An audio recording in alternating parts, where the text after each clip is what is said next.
Bro, there's a story about this dude named Mark Hobson. And I think this happened in Yorkshire, like out there in London, I think. But, you know, he was a regular dude, and eventually he ended up, like, marrying his high school sweetheart and shit, like, in, like, 1993. And had a daughter with her, all that shit. But randomly, on 1999, like on New Year's Eve, it just left her. Just told her, like, yeah, this married life is not, like, really for me anymore. It ain't working out. Yeah, just left her, bro. And after that, bro, he became, like, started smoking a little, became a drunk, like a really bad, like, alcoholic. Yeah. After that, he kind of started dating hella girls and shit. And then one day, in 2002, he was walking through, like, some, like, marketplace with his girlfriend at the time. I guess one of his homies from high school, like, walked up to him, like, bro, like, what the fuck, bro? Like, you're talking to my ex-girl, bro. That's fucked up. You know what I mean? I guess the girl he was walking with was bro's ex-girlfriend. Oh, shit. So dude's talking to him, and he gets hit. And at first, other dude just thinks, like, Mark punched him. Yeah. So he's, like, holding his stomach, like, what the fuck, bro? Like, that shit really hurt it. And he looks down, bro, and he's leaking hella blood. What the fuck? Mark stabbed him in the stomach. Dude falls on the ground. I guess, like, witnesses says that Mark kind of just, like, stood over him, and it stabbed him, like, 5 more times. And this is in public? In public, in front of everybody damn near, right? And he got away with that shit. How? He said it was self-defense. They only gave him 100 hours of community service and 2 years of probation. Because bro pushed him first and asked him, bro, what the fuck, this is my ex bitch. You talking to her?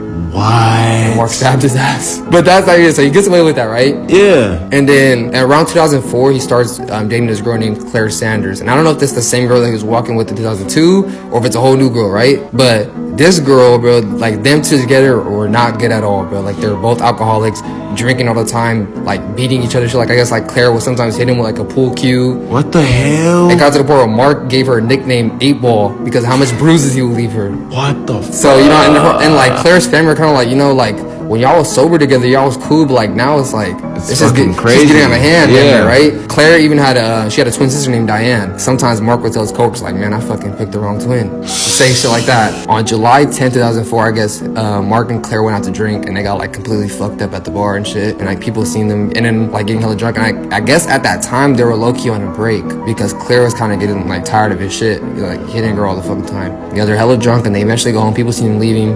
And that was the last time people seen Claire alive. As soon as they got to the doors of their house, Mark hit her in the head with a hammer, like knocked her out, threw her on the couch, and like beat her to death, like hit her like 17 times with the hammer. With the hammer? Oh my god. With the head and shit. He wrapped her body up like in a garbage bag or something, and then just kept her, bruh, for like a week or something. Just kept her in the house. Like, he would sleep with her, like put her on the couch or something like that. He would talk to her and shit. What? And eventually he started talking to her and telling her, like, you know, like, I got a plan. Like, I have this list and shit like that of, like, people I damn near want to kill. And the next person on the list is your sister, Diane. Damn near, he's telling her. So he calls Diane and tells her, like, look, Claire's hella sick right now. And she, like, really wants to see you. And Diane was like, all right, well, you know, my sister's sick, so I'm gonna go see what's up. Claire comes to their house, right? As soon as she gets to the doors damn near, Mark hits her in the head with the hammer and knocks her ass out. Oh my god. And bro, the shit that he did to her was fucking mania, bro. He hog-ties her, starts, like, slicing her up with, like, a razor. He fucking burns her hairs off. What? And then he bites her nipple off. Like, clean off. And the crazy shit about that is, like, after all this shit happened, when police went to go to his house, just like that, they never found that nipple. So they assumed that Brett swallowed it, ate it. He S.A.'d her after all this shit. Mike. And then after he got done doing that shit, he puts, like, a plastic bag over her head. And they really don't know they don't know if it was a blunt force trauma, if it was all the shit that she was going through, or if it was, like, suffocating from the plastic bag that killed her. Like, a day passes by. Diane's boyfriend, Ian, was kind of like, fuck off, mate. Diane's boyfriend Ian was like, bro, like, she never came home and shit. So he calls her phone and Mark answers her phone. And he's like, what the fuck? And then Mark's telling him, like, yeah, bro, like, you know, they're over here, bro, and it's like their dad just died of a heart attack right now, so they really don't want to talk to anybody. And Ian's like, oh, okay, bro, damn, bro, I didn't even know, that kind of sucks. You know what I mean? I didn't even know that. And Mark was like, yeah, bro, you want to go to like the pub and get like some drinks or something like that? He's like, all right, for sure, bro. So they go to the pub, bro, they start drinking this shit, right? After they drink, Mark gets Ian to go over to his house, right? Yeah. Like, Ian's sitting on the couch and he's telling him, like, bro, your apartment, like, no offense, bro, your apartment fucking stinks, dude. Literally just know that his girlfriend and his sister-in-law is in the next room, probably rotting and shit. Yeah. And then Mark was like, oh yeah, it's like the drains or something like that. It's kind of fucked up in my apartment right now, so that's why it stinks all bad. And he's like, hey, by the way, bro, you want to stay tonight? And he's like, all right, bro, I'll stay tonight, right? But before he goes to sleep, but Ian's like, cause he's sitting on the couch, he's like, hey, but there's blood like on the couch. What the fuck is this all about? And Mark was like, girl problems, bro. And then so Ian stays the night, right? He wakes up early in the morning. He's like, you know what? I'm about to go pay respects to my mother-in-law because my fucking father-in-law just died, right? Yeah. So he gets up early, leaves, goes to like knocks on her house, bro, and his fucking father-in-law answers his door in perfect health. Like, yo, what's up, Ian? What's up? And he's like,